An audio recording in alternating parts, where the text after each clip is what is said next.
Halo semuanya, perkenalkan nama saya Royhatul Mahmuda. Di sini saya akan memaparkan proyek Causality and Inference dengan judul Marketing Strategy. Dengan bahasan Introduction, Dataset, Causal Diagram, Causal Inference Method, Conclusion and Recommendation, dan terakhir ada Reference. Oke, kita masuk ke Introduction. Nah, suatu perusahaan memiliki strategi marketing yang mengandalkan Public Service Announcement atau PSA. Nah, tim marketing ini ingin melakukan kampanye baru dengan menggunakan ads. Namun, perusahaan belum yakin apakah penggunaan ads dapat meningkatkan user conversion.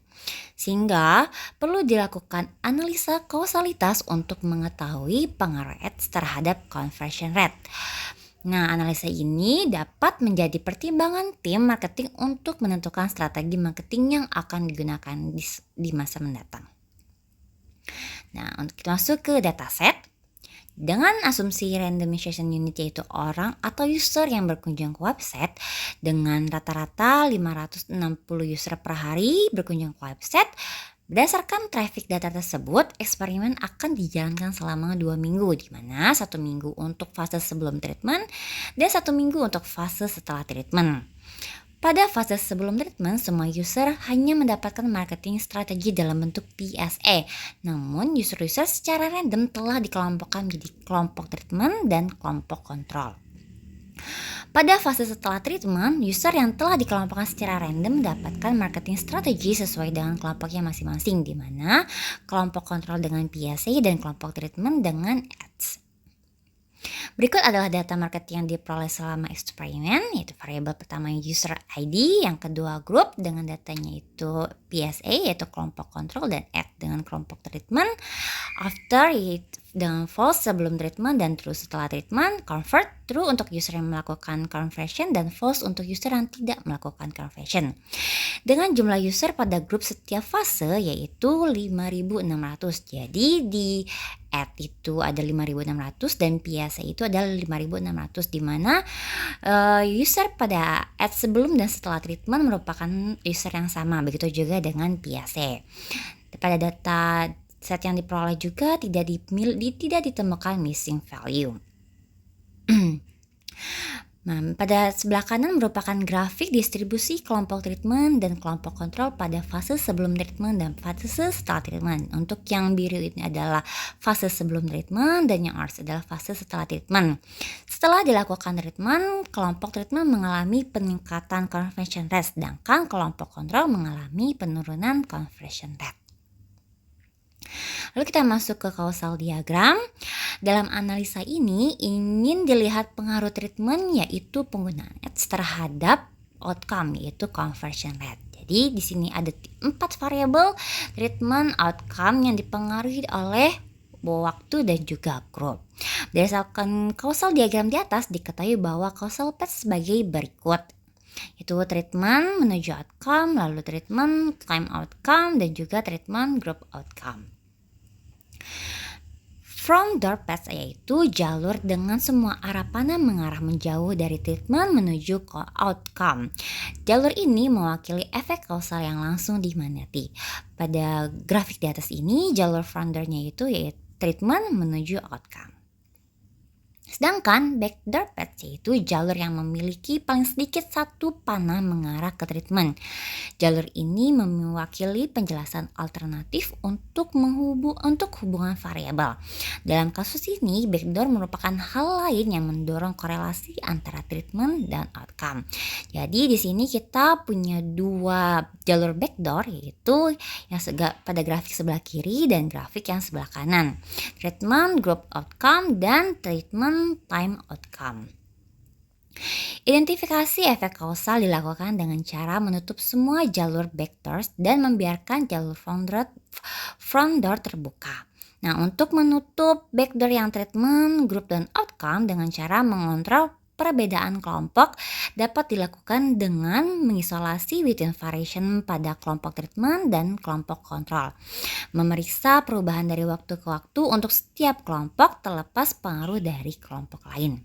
Sedangkan untuk menutup backdoor dari treatment, time, dan outcome dengan cara mengontrol perbedaan waktu dapat dilakukan dengan membandingkan within variation pada kelompok treatment dengan within variation pada kelompok kontrol. Hal ini berguna untuk memahami efek treatment dengan hanya melihat perubahan pada kelompok treatment di luar yang diharapkan tanpa treatment.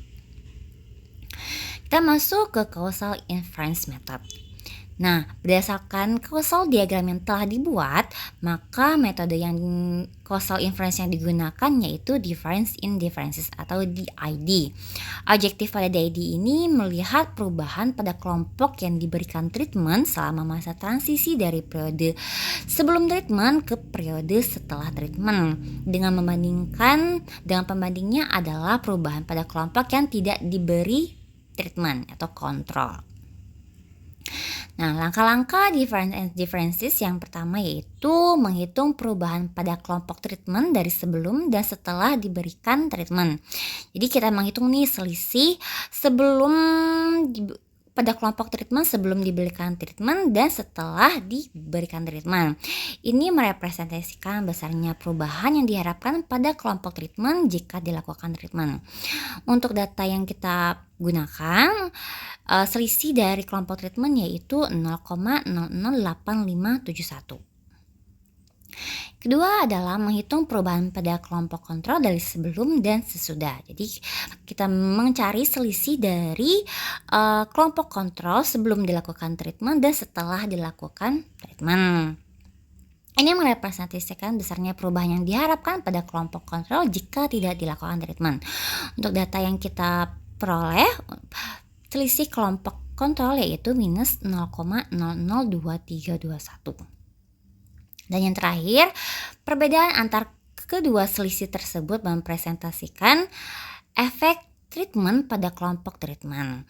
Setiap perubahan tambahan di luar yang diamati pada kelompok kontrol dapat dikaitkan sebagai efek dari treatment di kelompok treatmentnya. Jadi untuk menghitung DID estimate yaitu menghitung selisih dari selisih kelompok treatment dikurangi selisih kelompok kontrol. Nah, kita dapatkan tadi kalau selisih kelompok treatmentnya 0,008571 dikurangi selisih kelompok kontrol yaitu minus 0,002321 sehingga didapat DID estimate-nya yaitu sebesar 0,010893. Berdasarkan perhitungan DID ini dapat diestimasikan efek penggunaan ads memberikan peningkatan conversion rate sebesar 0,01 atau 1%. Kita masuk ke conclusion and recommendations. Conclusionnya berdasarkan grafik kelompok treatment mengalami peningkatan conversion rate sedangkan kelompok kontrol mengalami perubahan conversion rate. Berdasarkan causal diagram, front drop-nya yaitu treatment menuju outcome sedangkan back drop-nya yaitu meliputi time dan juga group. Untuk mengisolasi backdrops pada time dan group dapat dilakukan metode difference and differences atau DID. Berdasarkan perhitungan DID dapat diestimasikan efek penggunaan ads memberikan peningkatan conversion rate sebesar 0,01 atau 1%. Rekomendasi untuk bisnis berdasarkan hasil causal inference dengan menggunakan DID diperoleh estimasi penggunaan ads memberikan efek peningkatan conversion rate sebesar 1%. Namun untuk membuat keputusan apakah akan menggunakan ads atau tidak harus dipastikan secara practically signifikan seperti biaya ad, biaya maintenance, dan lain-lain. Sedangkan rekomendasi untuk next experiment pada eksperimen selanjutnya dapat dilakukan penambahan dataset karena di sini hanya menggunakan 5.600 atau menggunakan metode lain seperti regresi. Berikut referensi yang saya gunakan. Sekian dari saya. Terima kasih.